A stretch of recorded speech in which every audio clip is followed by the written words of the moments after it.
Bismillahirrahmanirrahim. Assalamu alaikum, dear students. Today, our topic is waves, lecture number 2, chapter 8, necessary condition for wave propagation.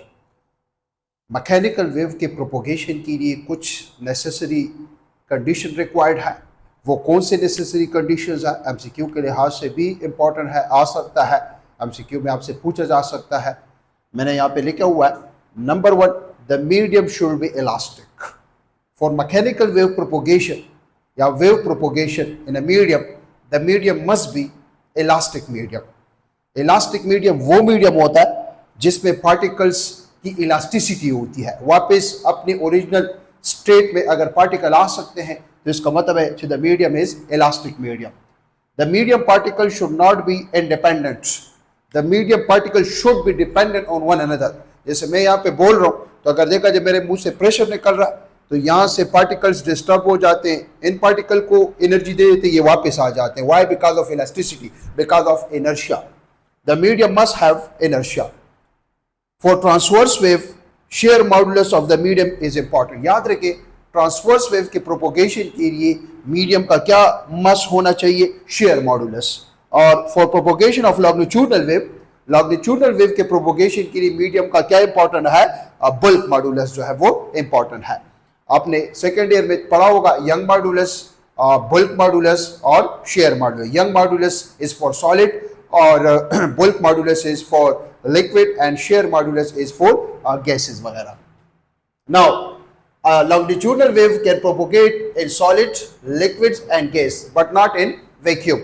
Longitudinal wave हमारे पास सिर्फ एक type है longitudinal wave का, वो mechanical longitudinal waves है। Transverse wave के दो types है, एक को हम मैकेनिकल ट्रांसवर्स वेव कहते हैं और दूसरा इलेक्ट्रोमैग्नेटिक ट्रांसवर्स वेव है। याद रखें, जो लॉन्गिट्यूडनल वेव है जैसे sound, it can be propagate in solid, it can be propagate in liquid, it can be propagate in gases, but it can't be propagate in vacuum. अगर देखा जाए transverse wave only propagate in solids. Transverse wave सिर्फ और सिर्फ propagate करता है किस चीज में? सॉलिड में। सही था। आल्सो लिक्विड के सरफेस में भी प्रोपोगेट कर सकता है, लिक्विड के सरफेस में भी प्रोपोगेट कर सकता है, लेकिन transverse wave cannot propagate in gases. Why? क्योंकि ऑलरेडी मैंने यहाँ पे लिखा हुआ है कि ट्रांसवर्स वेव के प्रोपोगेशन के लिए किस चीज की जरूरत है? शेयर मॉडुलस की जरूरत है। सो याद रखें, अक्सर एमसीक्यू में आता है longitudinal wave can propagate in solid, longitudinal wave can propagate in liquid, longitudinal wave can propagate in gases, but longitudinal wave can not be propagate in a vacuum. और जो हमारे पास ट्रांसवर्स मैकेनिकल वेव है, it can be propagate in solid but not in liquids and gases. और अगर option ये है कि liquid surface, तो फिर लिक्विड का जो सरफेस है वो भी इसमें आता है। तो इसके बारे में स्टूडेंट्स आप लोगों को पता होना चाहिए। नाउ हम यहाँ पर जो मैकेनिकल वेव है, दो किस्म के मैकेनिकल वेव है, one is mechanical transverse wave and the second is longitudinal wave. Mechanical wave जो हमारे पास है, मैकेनिकल वेव, हम कहते हैं कि हमारे पास दो टाइप्स है मैकेनिकल वेव के स्टूडेंट्स। एक हमारे पास है ट्रांसवर्स और दूसरा हमारे पास है लॉन्गिट्यूडनल, जो कि ऑलरेडी हमने ट्रांसवर्स और लॉन्गिट्यूडनल वेव हमने डिस्कस किए हुए हैं। जो ट्रांसवर्स क्या है और लॉन्गिट्यूडनल वेव क्या है, ऑलरेडी हमने with respect to medium and wave propagation there are two types of mechanical wave, one is transverse wave and the second is longitudinal wave. So transverse wave, transverse wave, and the second is longitudinal wave. Longitudinal wave, both are the type of mechanical wave. दोबारा सुने, transverse wave a type of mechanical wave in which the particle of the medium and wave propagation both are perpendicular to each other is known as transverse wave. अब यहाँ पर हम discuss करते हैं कि transverse wave, like for example transverse wave propagate in a stretch string. Transverse wave का जो propagation है, अगर हम जो है स्ट्रेच स्ट्रिंग में ले लें तो इसका जो फार्मूला है वो हमारे पास है इन स्ट्रेच स्ट्रिंग, एंड स्ट्रिंग जैसे फॉर एग्जांपल आप स्ट्रिंग ऑफ गिटार लेते हैं या स्ट्रिंग ऑफ सितार लेते हैं, उसमें हमारे पास जो ट्रांसवर्स वेव बनते हैं, लेट्स सपोज या ये हमारे पास कोई फिक्स सपोर्ट है। अब देखिए दिस इज अ स्ट्रिंग, तो इसमें हमारे पास जो वेव बनते हैं ये कौन से वेव है, ये ट्रांसवर्स वेव है। और इनका transverse wave is a such type of wave which consists of consecutive crust and trough. Upper part of the transverse wave is called crust, lower part of the transverse wave is called trough. The distance between two consecutive crusts, the distance between two consecutive trough is called wavelength, or the distance between consecutive crust trough या trough trough, इसको हम क्या कहते हैं, lambda by 2. This is lambda by 2, ये lambda by 2 के बराबर होता है। Now याद रखें हम यहां पर जो है स्पीड का फार्मूला पढ़ रहे हैं, the speed of transverse wave in a stretch string, speed की बात हम कर रहे हैं। So remember student, v is equal to under root t multiply by l divided by m।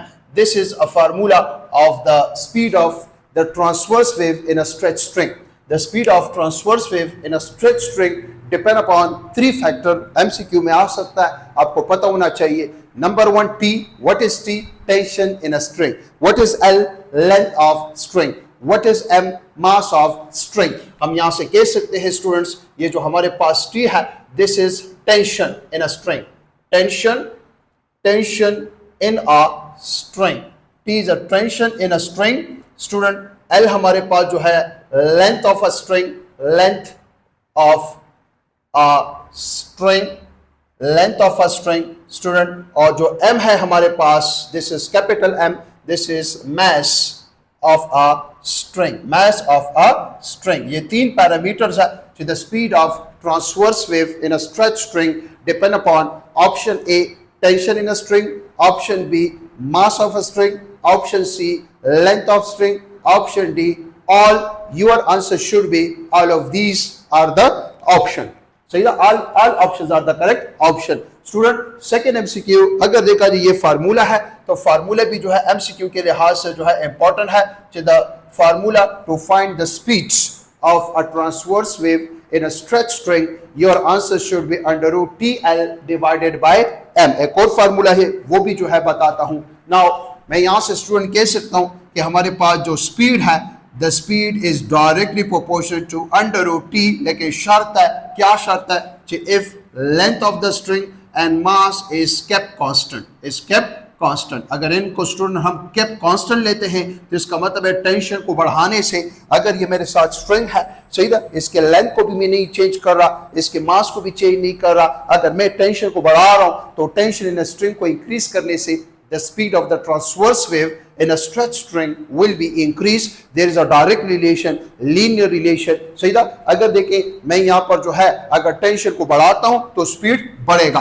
तो स्टूडेंट मैं कह सकता हूँ कि this is V1, this is V1 by V2 is equal to under root T1 divided by T2। या चलो अगर मैं जो है ऊपर V2, this is V1, this is T2, this is T1। MCQ किस किस्म का आ सकता है स्टूडेंट्स? अगर मैं एक MCQ कहूं कि फॉर एग्जांपल हमारे पास 2 स्ट्रिंग्स है, 2 strings, there are 2 strings, we have 2 strings of same mass and length, but ratio of tension T1 ratio T2 is equal to 4 ratio 9, then ratio of the speed of transverse wave in a stretch string। तो अगर देखें direct relation है, तो अगर ये 4 ratio 9 है, under root 4 2 के बराबर होता है स्टूडेंट, और अंडर रूट 9 3 के बराबर होता है। No the speed ratio will be V1 ratio V2 which is equal to 2 ratio 3। The answer will be 2 ratio 3। यहां से स्टूडेंट्स हम अपनी लिए टेंशन को भी फाइंड कर सकते हैं। The ratio of the tension से T1 ratio T2 will be equal to V1 square divided by V2 square. अगर इस पे किस किस्म के MCQ आ सकते हैं, अगर आपको कहा जाए कि 2 स्ट्रिंग्स है, दोनों के लेंथ भी सेम है, दोनों के मासेस भी सेम है, और अगर आपको उनमें जो है ट्रांसवर्स वेव का स्पीड बताया जाए, स्पीड का रेशो बताया जाए, और आपसे कहा जाए to find the ratio of the tension, just putting value and solve. अब स्टूडेंट ये भी याद रखें कि हमारे पास, अब देखिए, the speed of the transverse wave is directly proportional to tension.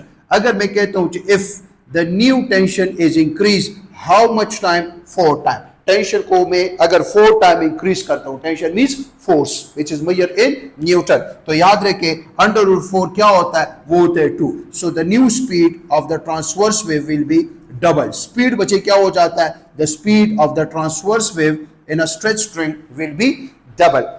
The speed will be double. अगर हम टेंशन को 4 टाइम बढ़ाते हैं स्टूडेंट्स, जो स्पीड हमारे पास होता है वो हमारे पास हो जाता है डबल. एमसीक्यू के लिहाज से इंपॉर्टेंट है, इनके बारे में हमें और आपको पता होना चाहिए. नाउ स्टूडेंट्स, सेकेंड हमारे पास अगर देखा जाए, tension is directly proportional to the length of the string.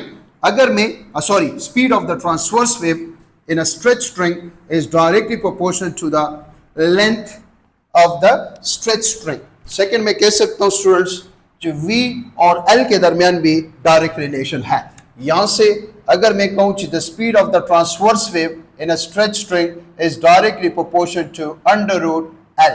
Length को बढ़ाने से, लेकिन शर्त है, क्या शर्त है, कि if T and M is constant. अगर हम दो पैरामीटर कांस्टेंट ले लें, one is T which is tension in a string and the second is M which is mass of a string. If we take two strings of same mass and give a same tension but different length, then the speed of the transverse wave will be different. तो फिर जो speed होगा वो students क्या होगा, different. मैं लिख सकता हूं V1 divided by V2 is equal to √L1 divided by √L2. This is also an important formula. MCQ आ सकता है कि for example let's suppose two strings, the ratio of tension is, let's suppose T1 ratio T2 is equal to 1:1, and the masses ratio is also 1:1. It means 1:1 means same masses, same tension, but ratio of the length is of 16:9. Then ratio of their speed will be, तो अगर देखें L1 is 16, L2 is 9, 16 √16 is 4 और √9 is 3. This will be the ratio of the speed of the transverse wave in a stretch string. Student, तो ये हमारे पास जो है speed का फार्मूला है, जो the speed of transverse wave in a stretch string. Last हमारे पास जो है, मैं कह सकता हूँ स्टूडेंट्स, जो the speed of transverse wave in a stretch string is inversely proportional to the mass. Inversely proportional to the mass. लेकिन शर्त है कि if T and L is kept constant, अगर T और L को हम kept constant ले लें, no, the speed of the transverse wave is inversely proportional to mass. If we take two string, one mass is more and the second one is heavier and the second is lighter. सही था, दोनों का length भी same है, same tension में दे रहा हूं, but the speed will be different. जो लाइटर होगा उसका मास कम होगा, उसमें ट्रांसवर्स वेव का स्पीड ज्यादा होगा. जो हैवियर होगा, जिसका मास ज्यादा होगा, उसका अगर मास ज्यादा है तो उसका स्पीड क्या होगा, स्मॉल होगा. Speed will be small. तो फिर स्टूडेंट मैं कह सकता हूं कि यहां से मेरे साथ आ जाएगा V1 divided by V2 is equal to, ये हो जाएगा हमारे पास M2 और ये हमारे पास हो जाएगा M1. इसका मतलब इनवर्स रिलेशन है. अगर MCQ आता है, किस किस्म का MCQ आ सकता है स्टूडेंट, आपसे कहा जा सकता है कि the speed of transverse wave if the ratio of the tension is 1:1 and the ratio of the length of the two string is also 1:1. It means length of the two string भी same है, tension भी same दे रहे हैं, लेकिन जो masses ratio है वो हमारे पास है, say let's suppose 100 ratio 64.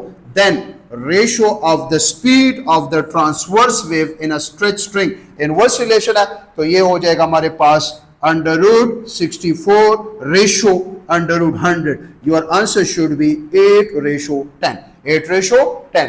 Student याद रखें, अगर आपसे कहा जाए टेंशन को भी डबल करता हूं, लेंथ को भी डबल करता हूं और मास इज रिमेन सेम, तो इन दोनों के डबल करने से अगर देखा जाए 2 × 2 4, तो the speed will be increase 2 times, speed will be double.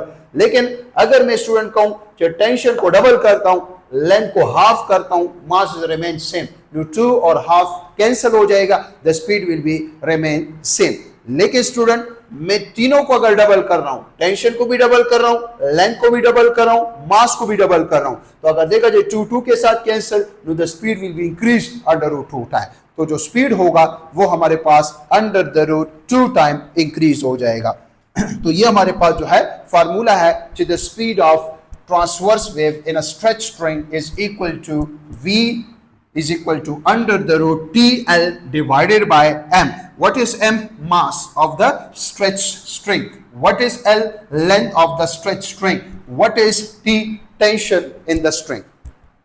Now एक और फार्मूला है स्टूडेंट, इसको भी जो है याद रखें कि the speed of transverse wave in a stretch string is, आपके बुक में लिखा हुआ है कि हमारे पास है density, sorry mu, linear mass density जिसको कहते हैं, मास पर unit length is called linear mass density, या एम प्राइम से भी डिनोट कर सकते हैं, स्मॉल एम से भी डिनोट कर सकते हैं, एक ही बात है। इसका जो यूनिट होगा वो होगा केजी पर मीटर। सो फिर मैं कह सकता हूं स्टूडेंट, अगर मैं यहां पर इसको रिप्लेस करूं, मैं इसको लिख सकता हूं म्यू बाय 1, या इसको लिख सकता हूं 1/, mu is equal to L by M. So अगर L बाय M की जगह मैं पुट करूं 1/μ, सो फिर जो स्पीड का फार्मूला आ जाएगा वो हो जाएगा T divided by small m, या म्यू भी हम इस्तेमाल कर सकते हैं।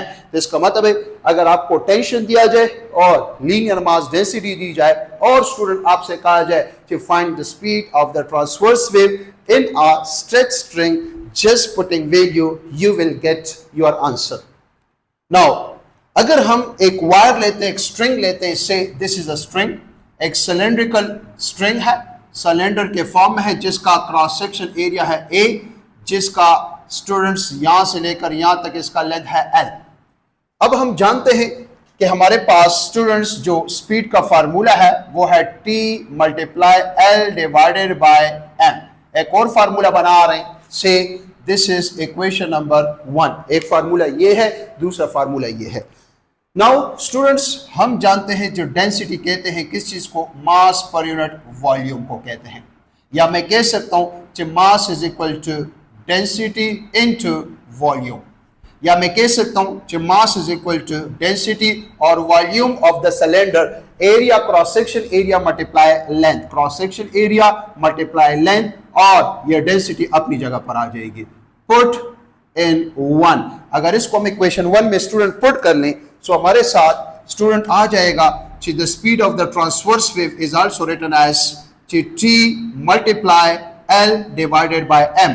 M की जगह आ जाएगा AL divided by rho, sorry AL rho. Student ये L के साथ cancel, so T divided by A into rho. This is also the formula of the transverse wave in a stretch string. Student, यहां से इस फार्मूले से आपको नजर आ रहा है कि the speed of the transverse wave is inversely proportional to the cross sectional area. जितना, अब देखिए, at constant density and tension, जितना मैं क्रॉस सेक्शन एरिया ज्यादा ले रहा हूं, एक थिन वायर ले रहा हूं और एक थिक वायर ले रहा हूं, having same density, same tension. So if we take a wire of thin, तो उसका क्रॉस सेक्शन एरिया स्मॉल होगा, speed of the transverse wave क्या होगा, ज्यादा होगा। लेकिन अगर मैं स्टूडेंट इस तरह वायर ले लूं जो थिक हो, जो मोटा वायर हो, मोटा स्ट्रिंग हो, तो क्रॉस सेक्शन एरिया ज्यादा, तो इसका मतलब स्पीड क्या होगा, स्मॉल होगा। स्टूडेंट अब आप जानते हैं कि A is equal to pi r a square, so can I write speed formula is also written as under the root T divided by pi r square into rho. This is also the formula of the transverse wave in a stretch string. What is r? Where r is the radius of a wire. Wire का जो cross section area है ये उसका radius कहलाता है। अगर मैं इसको बाहर निकालूं student, so 1/r square which is 1/r under the root T divided by pi into rho. This is also the formula of the transverse wave in a stretch string. Now radius बराबर होता है students, आप जानते हैं कि r बराबर होता है किस चीज के, डायमीटर के हाफ के। सो अगर r की जगह मैं डायमीटर का हाफ पुट करूं, सो v इज इक्वल टू, ये हो जाएगा 2 डायमीटर अंडर रूट T पाई रो। तो इसका मतलब है मैं यहां पे लिख सकता हूं कि the speed of the transverse wave in a stretch string is inversely proportional to the cross section area of a string. The speed of the transverse wave is inversely proportional to the radius, the speed of the transverse wave is inversely proportional to the diameter. Diameter को अब देखें, diameter को double करने से, wire के diameter को double करने से हमारे पास स्पीड क्या हो जाता है, हाफ. रेडियस को डबल करने से स्पीड क्या हो जाता है, हाफ हो जाता है. तो स्टूडेंट ये सारे फार्मूलाज है और इन फार्मूलाज के बारे में आपको पता होना चाहिए. इससे रिलेटेड मुख्तलिफ किस्म के एमसीक्यूज वगैरह जो है आ सकते हैं पेपर में. तो अगर आपको फार्मूलाज वगैरह पता है सही तो आसानी आप लोग एमसीक्यू इजीली जो है सॉल्व कर सकते हैं. नाउ अब अगर देखें हमने कुछ फार्मूलास पढ़े, उन फार्मूलास को हम दोबारा जो है लिखते हैं. To the speed of the transverse wave in a stretch string. तो स्टूडेंट पहला फार्मूला हमने पढ़ा कि v is equal to under the root t multiply l divided by m. This is the speed of the transverse wave in a stretch string. This is a formula. Second formula students कि v is equal to under the root t divided by mu, या आपके book में small m लिखा हुआ है, small m मतलब linear mass density, या mu which is also called linear mass density. Third formula students अभी हमने जो है लिख लिया. जो थर्ड फार्मूला है हमारे पास, थर्ड फार्मूला जो v is equal to under the root, third formula हमारे पास है ये है t divided by rho into cross section area. और फिर fourth formula v is equal to 1/r under the root t rho pi. और fifth formula v is equal to 2 divided by d under the root t divided by rho pi. ये सारे formulas है सही ना, the speed of transverse wave in a stretch string. अब अगर इससे एक एक एमसीक्यू हम डिस्कस कर लें स्टूडेंट्स. नंबर 1, अगर मैं आपको कहूं the speed of wave is directly proportional to t, लेकिन शर्त है कि if L and M is kept constant या linear mass density is kept constant, तो फिर स्टूडेंट मैं कह सकता हूं कि if the new tension is increased, the new tension is double, या चलो the new tension is 4 times, then the speed or new speed of the transverse wave in a stretch string will be double. अगर tension को 4 time increase करते हैं तो speed हमारे पास क्या हो जाता है, वो डबल हो जाता है. सेकंड अगर देखें स्टूडेंट्स में, अगर second the speed is directly proportional to under root l, अगर मैं कहूं if l is increase how much time, 4 time, so the speed of the transverse wave in a stretch string will be double. Third MCQ, अगर मैं कहता हूं speed is inversely proportional to m, अगर मैं कहूं कि इफ, अब देखें इसको मैं डिक्रीज करूंगा तो ये इंक्रीज होगा. अगर मैं कहता हूं कि मास को मैं डिक्रीज कर रहा हूं कितने टाइम, 4 टाइम, तो याद रखिए मास के कम होने से 4 टाइम अगर मैं मास कम करता हूं so the new speed will become double. Fourth MCQ, अगर मैं कहता हूं कि speed of the transverse wave in a stretch string is inversely proportional to the cross sectional area of a wire. अगर मैं कहता हूं कि if the cross sectional area of the wire is reduced 4 times, area को अगर मैं कम करता हूं स्पीड इंक्रीज, जितना मैं वायर थिन बनाऊंगा उतना स्पीड क्या होता जाएगा, इंक्रीज होता जाएगा. So the new speed will be double, speed हो जाएगा डबल. 5, अगर देखें speed is inversely proportional to the radius of a wire. सही ना, अगर मैं कहता हूं कि if the radius of the wire is become half, तो फिर रेडियस को हाफ करने से स्टूडेंट जो स्पीड होगा वो हमारे पास हो जाएगा double. Sixth, the speed of the transverse wave is inversely proportional to diameter. Student अगर मैं कहता हूं कि if the diameter is become half then the new speed of the transverse wave in a stretch string will be double. ये formulas है और इसी formulas की मदद से आप मुख्तलिफ किस्म के एमसीक्यू बआसानी जो है खुद फाइंड कर सकते हैं. तो ये तो हमने डिस्कस किया ट्रांसवर्स वेव. अब डिस्कस करते हैं speed of longitudinal wave.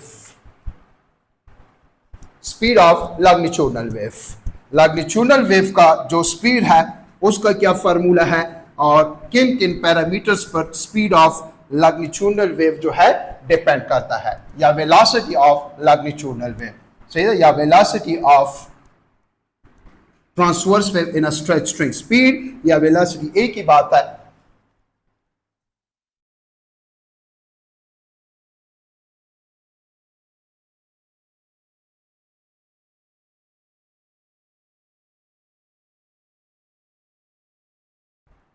speed of longitudinal wave. Speeds of longitudinal waves. Speed of longitudinal wave. What is longitudinal wave? Such type of mechanical wave in which the particles of the medium vibrate or oscillate parallel to the direction of propagation of wave is known as longitudinal wave. इसको student हम कहते हैं longitudinal wave कहते हैं. Now इसका जो formula है V is equal to under the root elasticity of the medium divided by density. What is E? ये E हमारे पास है elasticity of medium और सेकेंड हमारे पास जो रो है दिस इज डेंसिटी. किस चीज की डेंसिटी? मीडियम की density. Density of a medium. इसका मतलब है the speed of transverse longitudinal wave in a material medium depend upon two factors. Option A, elasticity of the medium. Option B, density of the medium. ये दो parameters है, इस पर जो है speed of longitudinal wave depend करती है. Now students, elasticity क्या है? Stress by strain.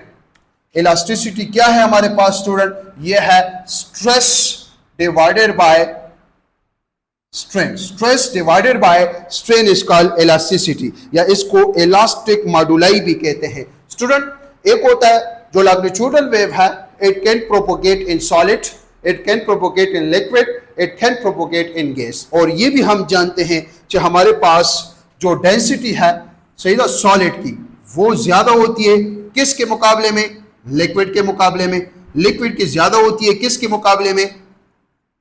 गैस के मुकाबले में या एयर के मुकाबले में. तो इसका मतलब है कि सर अगर डेंसिटी सॉलिड की ज्यादा है तो सॉलिड में स्पीड ऑफ लॉन्गिट्यूडनल वेव कम होगा? नो. याद रखिए जो सॉलिड है अगर उसकी डेंसिटी ज्यादा है लेकिन साथ साथ उसकी इलास्टिसिटी भी तो ज्यादा है. अगर देखें ये जो स्पीड है ये दो चीजों पर डिपेंड करता है. It depend upon ratio of elasticity to density. जिसका मतलब है जिस मीडियम की ratio of elasticity to density ज्यादा होगी, अगर देखें the ratio of elasticity to density of solid is more as compare to the ratio of the elasticity to the density of what? Liquid is more as compared to the ratio of the elasticity to density of air. जैसे अब देखिए इसका मतलब है फिर हम कह सकते हैं यहां से स्टूडेंट कि अगर सॉलिड की ratio of elasticity to density ज्यादा है लिक्विड के मुकाबले में तो फिर तो speed of sound in solid is more as compare to speed of sound in liquid as compare to speed of sound in gas. Yes, आपने अक्सर देखा होगा ये जो चारवाहा होता है इनके साथ बकरियां वगैरह जो है दोंबे वगैरह होते हैं, ये जब रेल की पलटी आती है तो तमाम जो जानवर वगैरह होते हैं उनको कहते हैं स्टॉप. जानवर होते हैं वो तो एक बात को समझते हैं ऑलरेडी यू नो. अगर देखिए दूसरा जो बच्चा होता है या बंदा होता है वो चला जाता है अपना कान रेल की पलटी पे रख लेता है. जब रेल की पलटी पे कान रखता है अगर वो आवाज सुनता है रेलगाड़ी की तो इसका मतलब है वो कहता है कि स्टॉप. दूसरे बंदों को कहता है कि आप मतलब है कि जो बकरियां वगैरह है दोंबे वगैरह इनको स्टॉप करें. सही ना, इनको जो है अलाउ ना करें to cross the rail lines. Why? अगर देखिए या बाजो का रेल की पट्टी पे कान रख लेता है और आवाज नहीं सुनता तो उनको कहते हैं कि इनको जो है छोड़ दें ताकि ये रेल की पट्टी को क्रॉस करें. ये इस तरह क्यों? हवा में भी वो साउंड तो सुन सकता है और मेटल में भी सुन सकता है. क्यों वो बंदा जो है चला जाता है मेटल के ऊपर अपना कान रख लेता है? The speed of sound is metal is more as compare to what? Air. इसका मतलब है याद रखें हमारे पास मेटल में जो स्पीड ऑफ साउंड है मेटल्स में सही ना ये हमारे पास ऑलमोस्ट 5000 मीटर पर सेकेंड है. The speed of sound in liquid is 1500 metre per second और गैसेस में या एयर में ये तकरीबन 340 मीटर पर सेकेंड है. तो इसका मतलब है सबसे ज्यादा जो स्पीड है वो हमारे पास मेटल में पाई जाती है. किस चीज की? लॉन्गिट्यूडनल वेव की. अगर हम स्पीड ऑफ साउंड की बात हमने की सॉलिड में तो अगर हम कहें the speed of sound in solid, speed of sound in solid, अगर हम सॉलिड की बात करें, मेटल की बात करें, तो फिर हम ये जो इलास्टिसिटी है इसको रिप्लेस कर लेते हैं किस चीज से? यंग मॉडुलस से। यंग मॉडुलस, ये क्या है? Young modulus. और यंग मॉडुलस स्टूडेंट्स आप जानते हैं stress divided by strain. Stress कहते हैं फोर्स पर यूनिट एरिया और स्ट्रेन कहते हैं change in length per unit original length. तो फिर speed of longitudinal wave in a solid is equal to young modulus divided by density, या मैं कह सकता हूं कि stress divided by strain into density, या stress by strain की जगह ये टर्म भी हम इस्तेमाल कर सकते हैं। सो इससे रिलेटेड भी MCQ वगैरह आ सकते हैं, स्टूडेंट आपसे पूछा जा सकता है। याद रखें experimental value of speed of sound, the experimental value of a speed of sound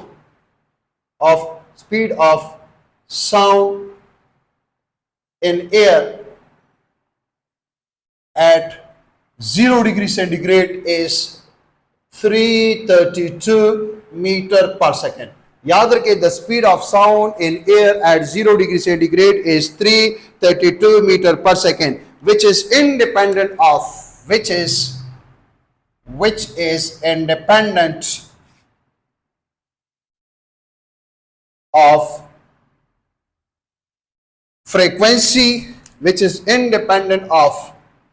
frequency, wavelength, time period, energy, intensity और एम्पलीट्यूड वगैरह। याद रखें the speed of sound is independent, speed of sound eight 0 degree centigrade is independent of frequency, wavelength, time period, intensity and amplitude. आपसे कहा जा सकता है कि एक फॉर एग्जांपल एक सोर्स है जो प्रोड्यूस करता है sound, like for example tuning fork है जिसकी frequency let suppose days hertz है और एट 0 डिग्री सेंटीग्रेड वो कितना स्पीड पैदा करता है? 332 मीटर पर सेकेंड। अगर फ्रीक्वेंसी इंक्रीज की जाए या डिक्रीज की जाए, what will be the speed of sound? The speed of sound eight 0 degree centigrade is independent of frequency या टाइम पीरियड या वेवलेंथ या इंटेंसिटी या एनर्जी या एम्पलीट्यूड। इन तमाम पैरामीटर पर जो स्पीड ऑफ साउंड है वो डिपेंड नहीं करता। नाउ इसके बाद स्टूडेंट डिस्कस करते हैं speed of sound in air by Newton. अब न्यूटन क्या कहता है डिस्कस करते हैं कि the speed of sound, speed of the speed, या चलो Newton formula for the speed of sound. Newton formula for the speed of a sound. Newton formula for speed of sound in air. In air, speed of sound. Newton क्या कहता है? Newton कहता है if we take a unit volume, अगर हम एक unit volume ले लें, यूनिट वॉल्यूम से मुराद let's suppose this is a unit volume. Unit volume means 1 metre cube which consist 1 compression and 1 rarefaction. Let's suppose ये जो है हमारे पास कंसिस्ट है 1 compression and 1 rarefaction. If we take a unit volume which contain 1 compression and 1 rarefaction, this is compression और ये हम ले लेंगे चलो rarefaction. Compression, longitudinal wave is also called compressional wave. Longitudinal wave is also called rarefactional wave. Longitudinal wave is also called pressure wave. It consists of consecutive compression and rarefaction. The distance between two compression या the distance between two rarefaction is called 1 wavelength, या the distance between consecutive compression rarefaction या rarefaction compression is half wavelength means lambda by 2. So अगर देखें Newton ने क्या कहा according to Newton, सो ये Newton कहते हैं कि during compression temperature rise, during compression temperature rise or during rarefaction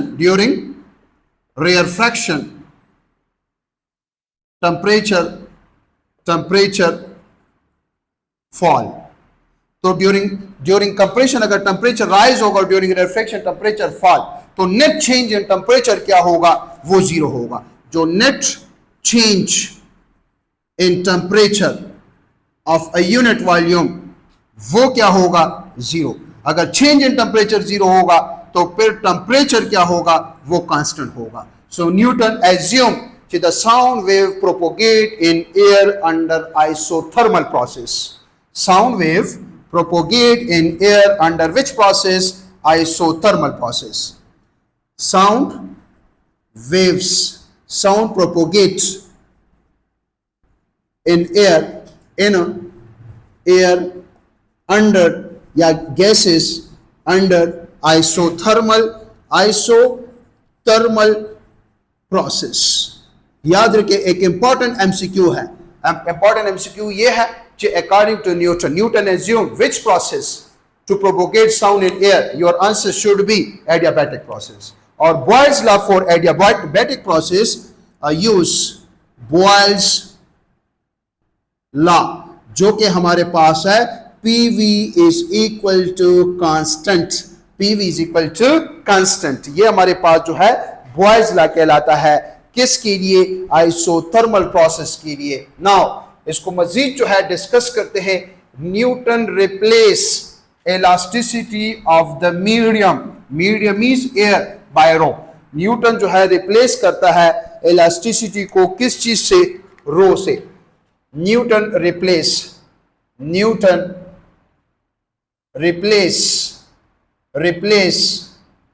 elasticity of a medium by pressure. According to Newton सीधा मीडियम का इलास्टिसिटी फाइंड करना मुश्किल है, तो उसने इलास्टिसिटी को रिप्लेस किया प्रेशर से. सो फिर हम कह सकते हैं कि हमारे पास V is equal to under the root elasticity divided by rho. मैं कह सकता हूं according to Newton it is replace by pressure और ये हो जाएगा न्यूटन रो. तो इसका मतलब है याद रखिए हमारे पास जो रो P है प्रेशर वो बराबर है rho g h and this is density of air, this is the density of mercury और जो कि है 13.6 ग्राम पर centimetre cube. The value of G is 980 centimetre पर सेकंड स्क्वायर और H इज 76 सेंटीमीटर और डेंसिटी ऑफ एयर है 0.0129. अगर ये तमाम वैल्यू हम पुट कर लें सो द स्पीड ऑफ साउंड हमारे पास न्यूटन के साथ जो आ जाएगा वो 281 मीटर पर सेकेंड आ जाएगा. और ये कौन सी वैल्यू थी? ये थ्योरेटिकल वैल्यू थी. न्यूटन के साथ जो रीडिंग आ रहा था वो आ रहा था 281 metre per second at 0 degree centigrade at STP या एट 0 डिग्री सेंटीग्रेड. जो स्पीड आ रहा था न्यूटन के साथ वो आ रहा था 281 मीटर पर सेकेंड. और ये कौन सी वैल्यू थी? थ्योरेटिकल वैल्यू थी. याद रखे स्टूडेंट इसको, ये थ्योरेटिकल नॉट एक्सपेरिमेंटल, ये थ्योरेटिकल वैल्यू थी. और जो एक्सपेरिमेंटल वैल्यू है सही था, एक्सपेरिमेंटल वैल्यू हमारे पास जो है एक्सपेरिमेंटल वैल्यू जो है at 0 degree centigrade 0 degree centigrade पर जो स्पीड ऑफ साउंड है वो है 332 मीटर पर सेकेंड. बाज बुक्स में 333 लिखा हुआ है, बाज में बुक में 334. इतना फर्क नहीं पड़ता. तो इसके साथ जो एरर अराइज हो रहा था वो 16% एमसीक्यू के लिहाज से इंपॉर्टेंट है कि न्यूटन के साथ जो एरर अराइज हो रहा था वो कितना परसेंट आ रहा था? 16%. पहले MCQ according to Newton formula is only for the speed of sound in air या gases. Second, Newton assumed isothermal process. Sound wave propagate in air under isothermal process. Third MCQ, Newton replaced elasticity of the medium by pressure. Fourth MCQ, according to Newton, the speed of sound in air at 0 degree centigrade is 281 meter per second. Fifth MCQ, how much percentage error arise? 16%. याद रखें, ये इंतहाई important MCQs है. इंतहाई 5 MCQs मैंने बता दिए जो कि इंतहाई इंपॉर्टेंट है.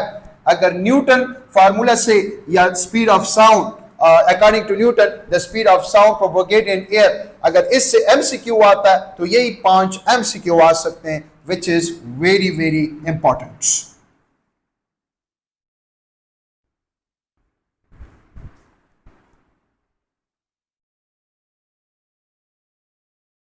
अच्छा, इस एरर को खत्म करने के लिए, इस एरर को मिनिमाइज करने के लिए कौन आता है? लैप्लास, जिसको हम लैप्लास करेक्शन कहते हैं. Laplace correction, Laplace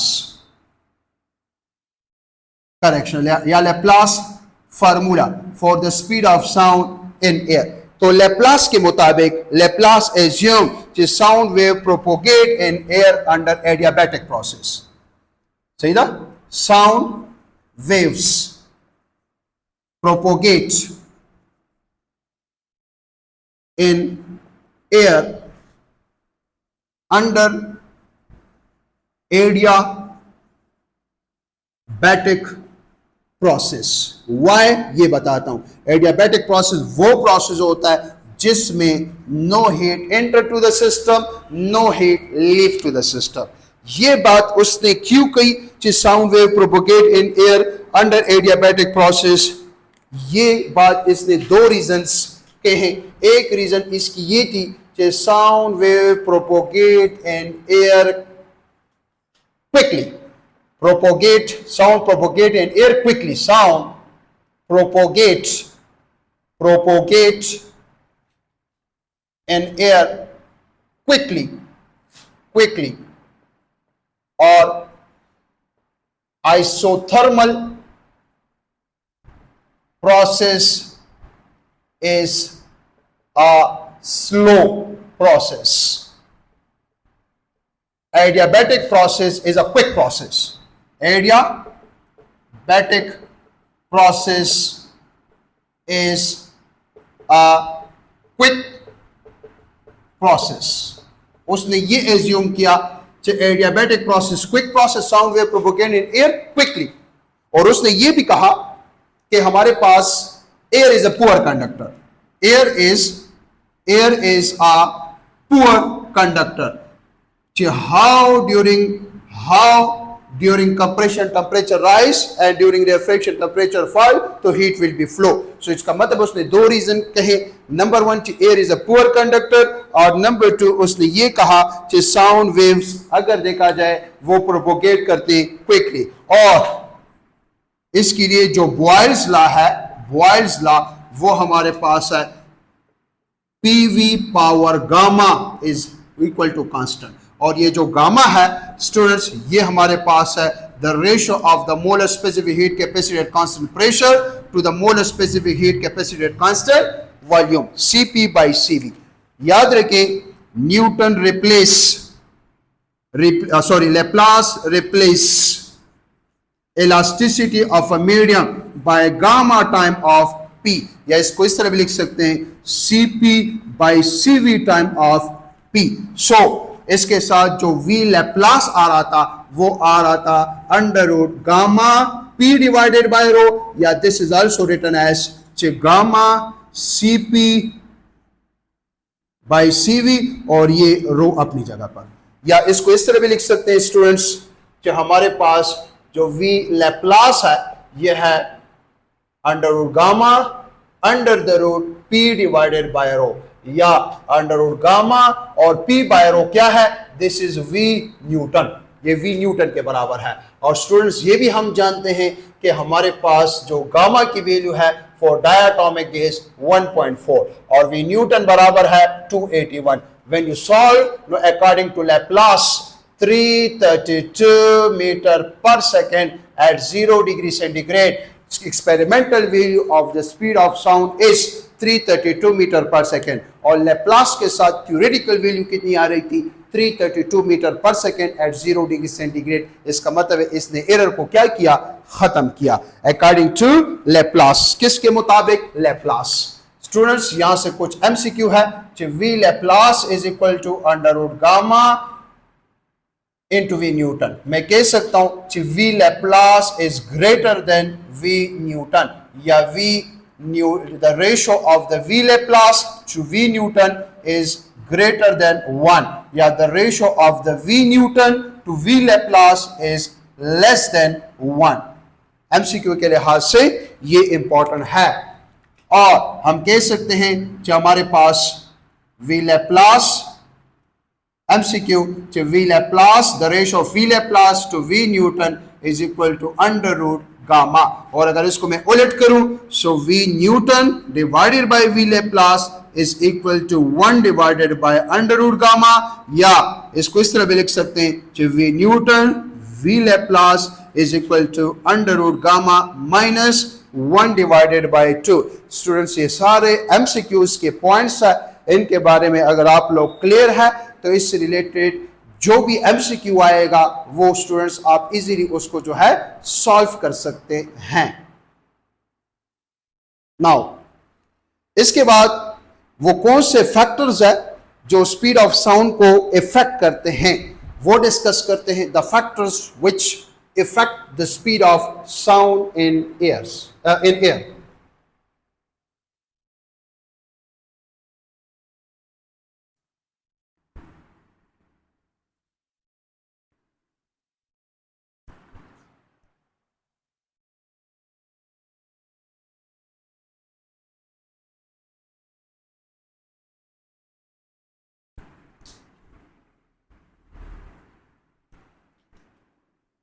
Factors which affect the speed of sound in air।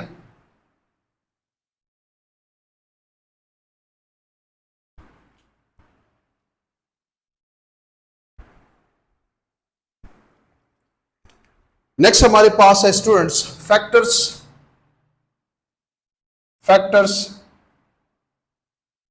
which affect the speed of sound in air। वो कौन से फैक्टर्स है जो स्पीड ऑफ साउंड को एयर में इफेक्ट कर सकते हैं। फर्स्ट इफेक्ट हम वन बाय वन डिस्कस करते हैं। फर्स्ट इफेक्ट यहां पर हम डिस्कस करते हैं डेंसिटी को। Number 1 is density. स्टूडेंट हम जानते हैं कि V is equal to E by rho S। So the speed of sound is the ratio of the elasticity to density। At constant elasticity, the speed of sound, या ये भी कह सकते हैं कि gamma P divided by rho।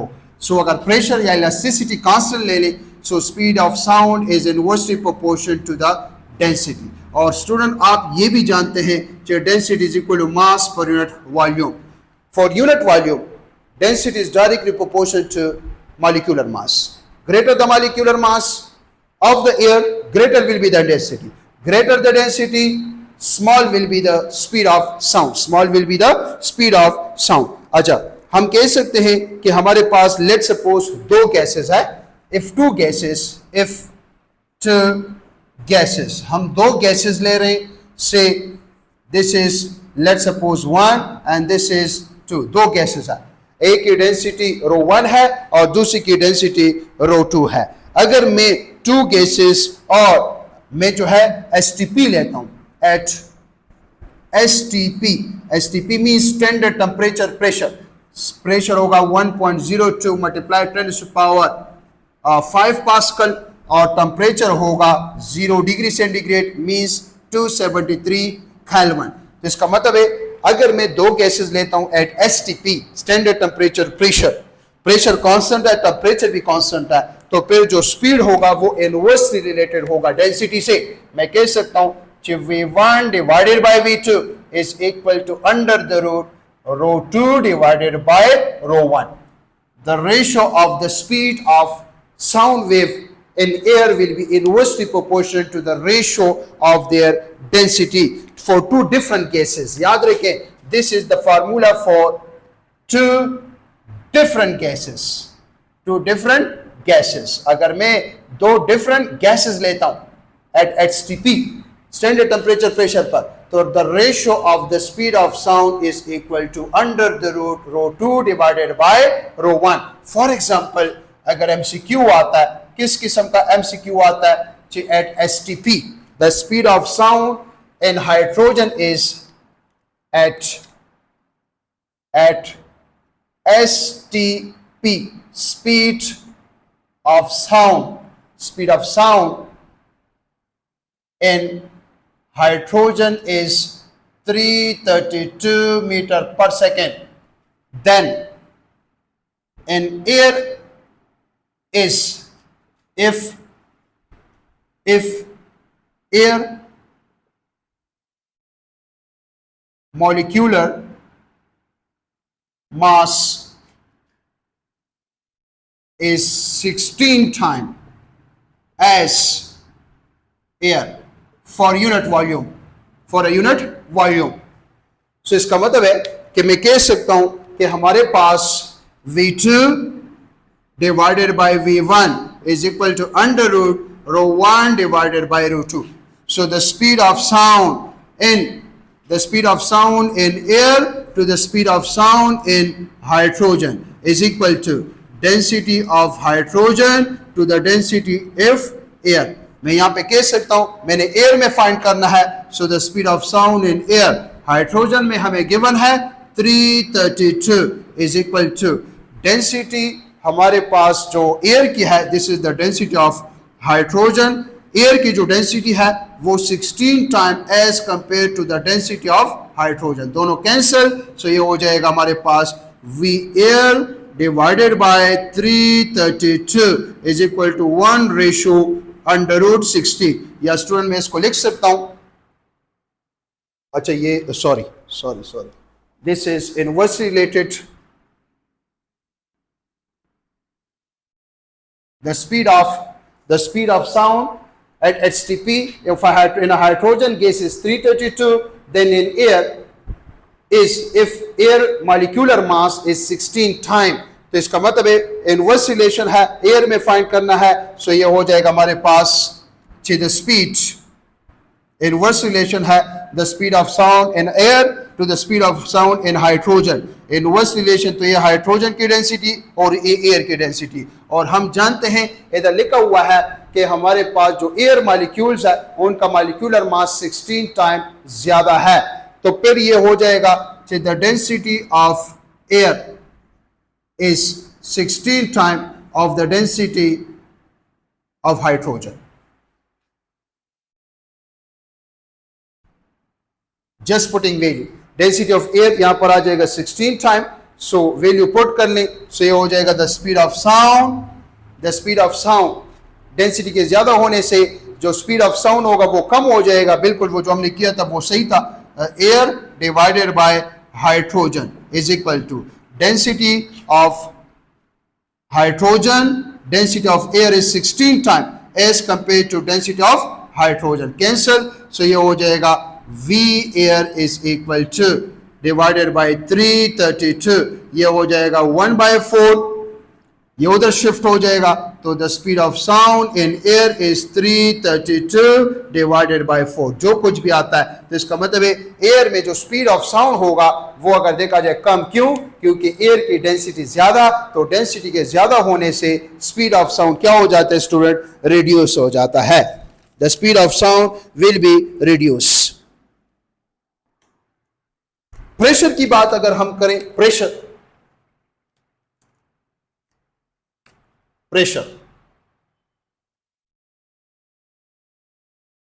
हमारे पास formula है V is equal to under root gamma P divided by rho. Gamma तो कांस्टेंट है, याद रखिए student, the pressure is directly proportion to the density. अगर मैं जिस तरह हमने कंप्रेशन लिया था, तो कंप्रेशन और रेफ्रैक्शन, कंप्रेशन वो पार्ट होता है जहां पर डेंसिटी हाई होती है, जहां पर प्रेशर हाई होता है. तो अगर जितनी डेंसिटी ज्यादा होगी उतना प्रेशर ज्यादा होगा. तो इसका मतलब अगर प्रेशर डबल डेंसिटी डबल, दोनों cancel, so V is remain same for same cases. तो याद रखें speed of sound is independent of pressure। Speed of sound जो है वो प्रेशर पर डिपेंड नहीं करता। एमसीक्यू वगैरह में आपसे पूछा जा सकता है the speed of sound eight 2 atmospheric pressure is 340 meter per second, then the speed of sound at 4 atmospheric pressure will be remain same। अगर मैं दो प्रेशर्स लेता हूं, let's suppose P1 ratio P2 is equal to 10 ratio 7, then the ratio of the speed of sound in same air या gas will be 1 ratio 1। the speed of sound is independent of pressure। speed of sound pressure पर depend नहीं करता। Humidity, नमी जिसको कहते हैं,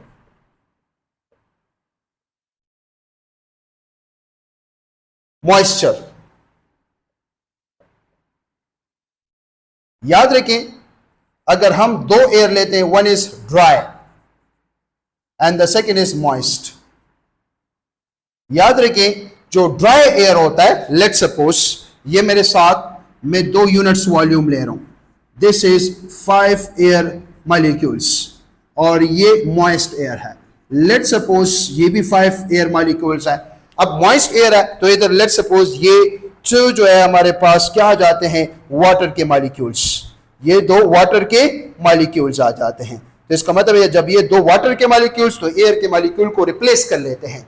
जब air के मॉलिक्यूल्स को रिप्लेस कर लेते हैं, वाटर के मॉलिक्यूल्स आ जाते हैं, तो याद रखें the density of dry air वो ज्यादा होती है किसके मुकाबले में, मॉइस्ट एयर के मुकाबले में। The density of dry air is greater. याद रखें एयर की जो डेंसिटी होती है वो होती है 28 पॉइंट समथिंग ग्राम पर मोल, और जो हमारे पास वाटर है उसकी है 18 ग्राम पर मोल। तो इसका मतलब है याद रखिए, आपसे पूछा जा सकता है तो आपको पता होना चाहिए कि हमारे पास जो एयर है वो हमारे पास 28.8 या 28, और डेंसिटी कहते हैं मास पर यूनिट वॉल्यूम को। तो इसका मतलब है अगर देखें डेंसिटी का इनवर्स रिलेशन है किस चीज के साथ, स्पीड ऑफ साउंड के साथ। तो इसका मतलब है जो मॉइस्ट एयर है उसकी डेंसिटी कम है तो स्पीड ऑफ साउंड ज्यादा होगा। सो the speed of sound in moist air is greater as compared to the speed of sound in dry air। अक्सर आपने देखा होगा जब पहाड़ी इलाकों में स्पेशली सीधा बारिश वगैरह जब होती है उसके बाद जो है ये फ्रॉग वगैरह सीधा ये निकलते हैं या परिंदे वगैरह, उनकी आवाज अगर देखा जाए उसका स्पीड ज्यादा होता है किसके मुकाबले में, जो ड्राई एयर होता है उसके मुकाबले में। So the speed of sound in moist air is greater as compare to the speed of sound in moist dry air. Next हमारे पास स्टूडेंट है temperature. V is equal to under root gamma R T divided by M। याद रखें eight constant temperature, अगर यहां से हम ये भी कहें at constant temperature, at constant temperature speed of sound is inversely proportional to the molecular mass. अब देखें दो गैसेस है, one is hydrogen and the second is oxygen at HTP at standard temperature pressure in which the speed of sound will be more. Oxygen की molecular mass ज्यादा है, जब oxygen का molecular mass ज्यादा है तो इसका मतलब है the speed of sound will be small as compare to hydrogen. तो फिर हम यहां पे कह सकते हैं the speed of sound molecular mass oxygen का क्या है, ज्यादा है, तो उसमें स्पीड कम होगा। The speed of sound in hydrogen molecule is greater as compare to oxygen molecule. अगर हम रेशियो फाइंड करें so the speed of sound in hydrogen to oxygen सही है एट एचटीपी, तो ये हो जाएगा हमारे पास 2 और ये हो जाएगा इनवर्स रिलेशन है सॉरी, तो ये हो जाएगा 32 और ये हो जाएगा 2, सो ये हो जाएगा 16, ये हो जाएगा 4:1, 4:1। तो इसका मतलब है इन हाइड्रोजन गैस ऑक्सीजन गैस के मुकाबले में हमारे पास जो स्पीड ऑफ साउंड है वो 4 टाइम ज्यादा है किसके मुकाबले में, ऑक्सीजन के मुकाबले में। Speed of sound is directly proportional to temperature.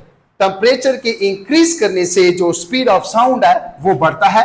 अगर हम टेम्परेचर इंक्रीज करेंगे स्टूडेंट्स तो there is a direct relation.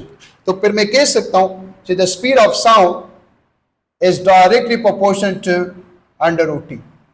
Temperature को अगर मैं 4 टाइम इंक्रीज करता हूं, if the temperature is increase 4 time, so the speed of sound will become double.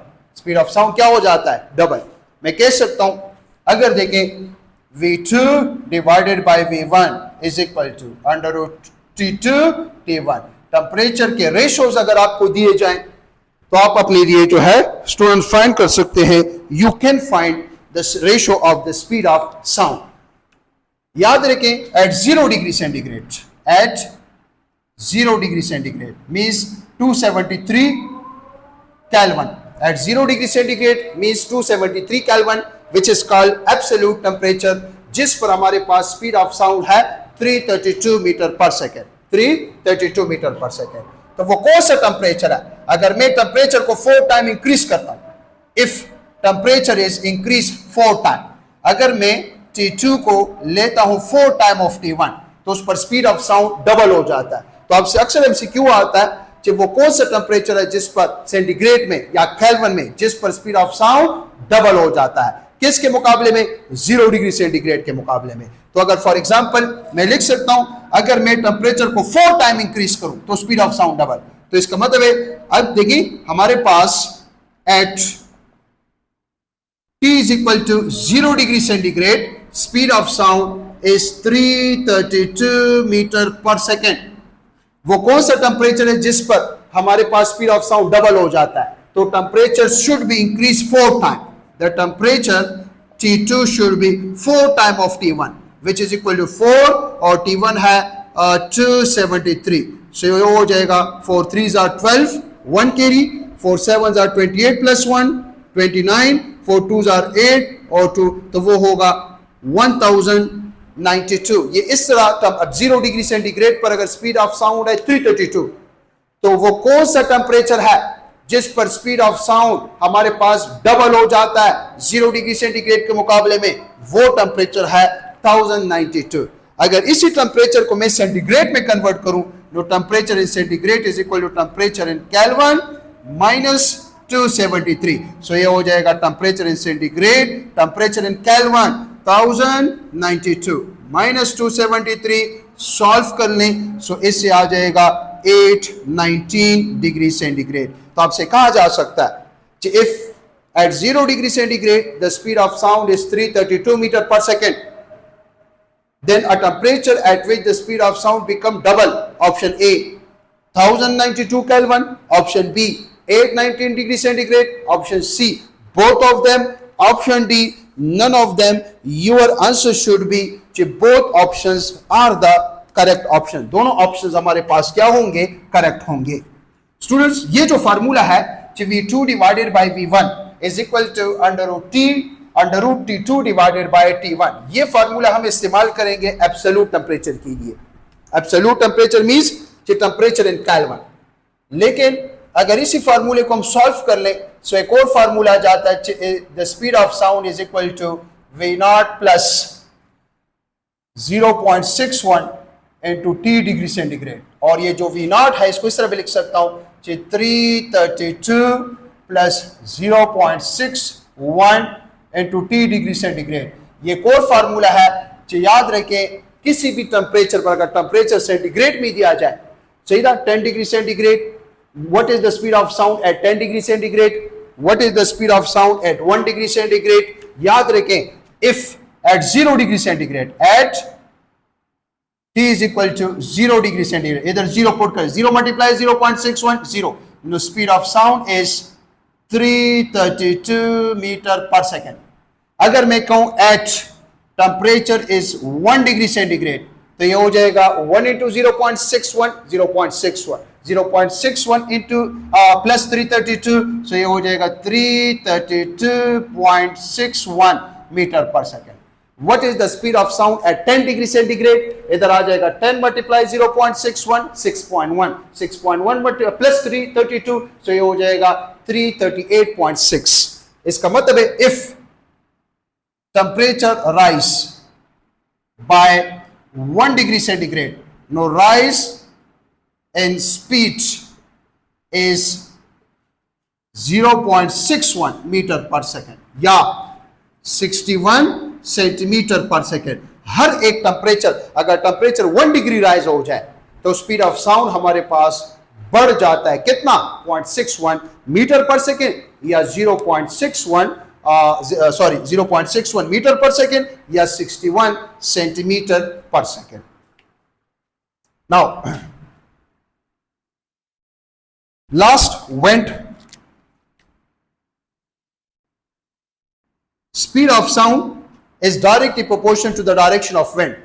अब देखिए दो फार्मूले लिख रहा हूं, net speed is equal to speed of sound plus speed of wind, V net speed of sound minus V wind. अब देखिए मैं अगर इस तरह क्लास ले रहा हूं और हमारे पास अगर देखा जाए हवा इस डायरेक्शन में मूव कर रहा है, प्रोपोगेट कर रहा है, तो इसका मतलब साउंड भी इसी डायरेक्शन में प्रोपोगेट करेगा, so speed of sound will be increase. जैसे बीआरटी है, अगर आप लेट सपोज ऊपर जा रहे हैं तो जो स्टेयर्स है, स्टेयर्स भी जा रहे हैं और आप भी स्टेप्स ले रहे हैं, तो आप जल्दी पहुंचेंगे, आपका स्पीड बढ़ेगा। इसी तरह अगर मैं इस डायरेक्शन में बोल रहा हूं और हवा इस तरह प्रोपोगेट कर रहा है तो नेट स्पीड रिड्यूस हो जाएगा। जैसे जो स्टेप्स है वो नीचे आ रहे हैं और आप ऊपर जा रहे हैं तो आपका नेट स्पीड क्या हो जाएगा, वो रिड्यूस हो जाएगा। लास्ट हमारे पास है फ्रीक्वेंसी।